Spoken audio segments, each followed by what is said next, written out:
আলোর ঢেউয়ে উঠলো মেতে মল্লিকা মালতী,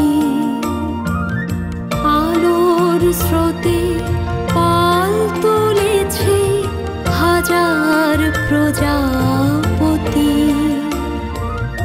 আলোর ঢেউয়ে উঠলো মেতে মল্লিকা মালতী,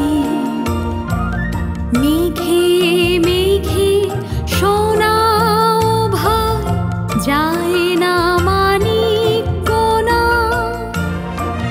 পাতায় পাতায় হাসি ও ভাই পুলক রাশি রাশি, সুরো নদী কুল ডুবেছে সুধা নিঝর ঝরা, আলো আমার আলো গো আলো ভুবন ভরা, আলো নয়ন ধোয়া আমার আলো হৃদয় হরা। বাহ, তুমি তো খুব ভালো গান করো। বাবার কাছ থেকেই শিখেছি। ছোটবেলায় আগে বাবা গান শেখাতেন আমাদের। বাবা, আপনি একটা গান করুন। না মা, আমার আর গলা দিয়ে গান আসে না, ভেঙে যায়, দম পাই না। তোমরাই করো, আমি শুনি, করো। জানো তো, বিয়ের পর পর প্রথম আমি যখন এ বাড়িতে এলাম, পয়লা বৈশাখের দিনে এরা 3 ভাই বোন কত গান গাইতো। বাবাও কিন্তু গলা মেলাতেন, তাই তো বাবা? হ্যাঁ, আসলে খেতে পাই বা না পাই, চিরকাল চেষ্টা করেছি যে ছেলেমেয়েরা যেন ভালো লেখাপড়া শেখে, গান বাজনা শেখে, ওরা যেন মাথা উঁচু করে দাঁড়াতে পারে। তারপর দেখো, হেরে গেলাম আমি, হেরে গেছি আমি, হেরে গেছি। এভাবে কেন বলছেন? বুলবুলি তো পড়াশোনা করছে, এত ভালো গানও গাইলো। না মা, তুমি সবটা জানো না। আমাদের এই ভরা সংসারটা না আগে এরকম ছিল না, জানো জানো আমাদের ঘরে অভাব ছিল, কিন্তু অশান্তি ছিল না।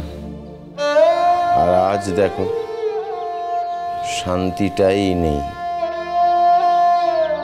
যদিও আমি বিশ্বাস করি যে আমার ছেলেমেয়েরা এমন কিছু করবে না যাতে তার বাবা মার মাথা নিচু হয়। হ্যাঁ, বিশ্বাস করি। আর সেই বিশ্বাসের মধ্যেই না আজকে একটা সংশয় এসে বাসা বেঁধেছে, গলায় কাঁটার মতন খচখচ করে, জানো। খালি ভয় হয়, ভয় হয়, ভাবি এই বুঝি কোনো বিপদ বাইরে ওত পেতে আছে, দরজা খুললে সে ঝাঁপিয়ে পড়বে আমাদের ওপর। জানি না, জানি না। বাবা, আজকে কিন্তু এসব কথা বলা যাবে না। হ্যাঁ, কিছুতেই বলা যাবে না। আজকে একটা শুভ দিন, আজকে এইসব কথা কিন্তু বলা যাবে না। বলা না বলায় কি এসে যায় মা? না বললে মনে কি থাকে না? মন থেকে কি এত সহজে মুছে যায় বল? তোমরা আজকাল ছোট্টুর হাব ভাব দেখছো না? ছোট কিরম বদলে গেছে বুঝতে পারছো না? মাঝে মধ্যে মনে হয় এ ছোটু আমার অচেনা, এ আমার ছেলে নয়। আমাদের কারোর সঙ্গেই তো ঠিক করে কথা বলে না ও আজকাল। কি যে হয়েছে ছোটুর কিছুই বুঝতে পারি না। আসলে বড়দা মারা যাওয়ার পর থেকেই ছোটদা কিরকম পাল্টে গেছে, সেটা তো আমরা সবাই জানি। বড়দার চলে যাওয়ার কষ্টটা না ছোটদা কিছুতেই মেনে নিতে পারেনি। শুধু কষ্ট না রে বুলবুলি, শুধু কষ্ট না, ওর মধ্যে একটা প্রতিশোধ স্পৃহা কাজ করে, আমি স্পষ্ট দেখতে পাই। ও প্রতিশোধ নিতে চায়, কিন্তু কাদের বিরুদ্ধে প্রতিশোধ নেবে? তাদের বিরুদ্ধে প্রতিশোধ নেবার মতো ক্ষমতা ওর আছে? ওর নিজের কি ক্ষমতা ও জানে? কি জানি, ওর অনেক কার্যকলাপ আমি নিজেই আজকাল আর বুঝতে পারি না। জানো মা, তুমি যখন এ বাড়িতে প্রথম এসেছিলে তখন আমরা ভেবেছিলাম যে বাড়িটা বোধহয় আবার স্বাভাবিক হবে। আমাদের অনেক ছোট ছোট পাওয়া না পাওয়া, যন্ত্রণা, কষ্ট আছে, সেগুলো বোধহয় আস্তে আস্তে সব মিলিয়ে যাবে। পরে দেখলাম আমাদের ভাবনাটাই ভুল ছিল। তবে মা, আমার কিন্তু এখনো মনে হয় তুমি এমন কিছু জানো যেটা আমরা জানি না। মা, তুমি যদি কিছু জানো তুমি আমাদের বলো, দোহাই আমাদের বলো, তাহলে আমরা আমাদের ছেলেটাকে বাঁচাতে পারি। প্লিজ বাবা, আজকের দিনে এসব কথা থাক না। মা পুজো দিতে গেছেন, যে কোনো মুহূর্তে ফিরে আসবেন, আর এসে যদি এসব কথা শোনেন মায়ের মন খারাপ করবে না বলুন?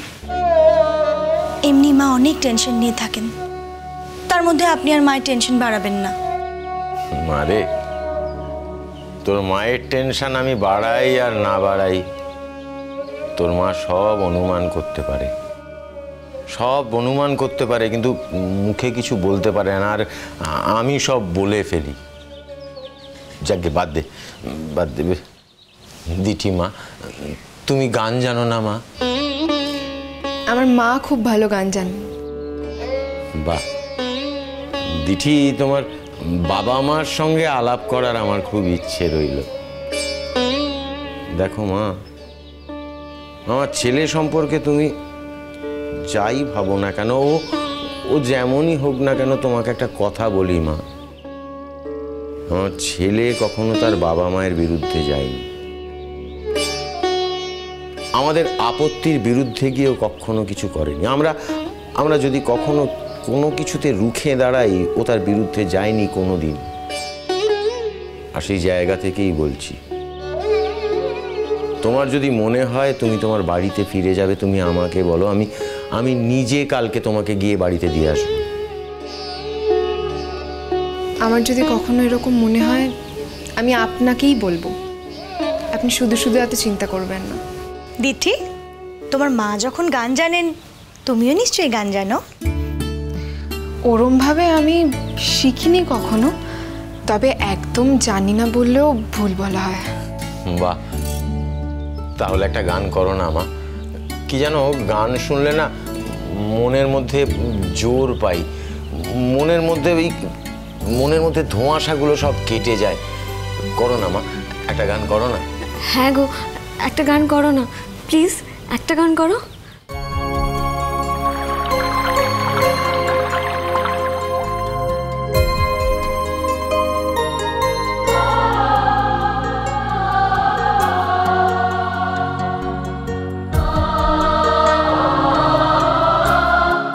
আগুনের পরশ মনে ছোঁয়াও প্রাণে, এই জীবন পূর্ণ করো, এই জীবন পূর্ণ করো, এই জীবন পূর্ণ করো, এই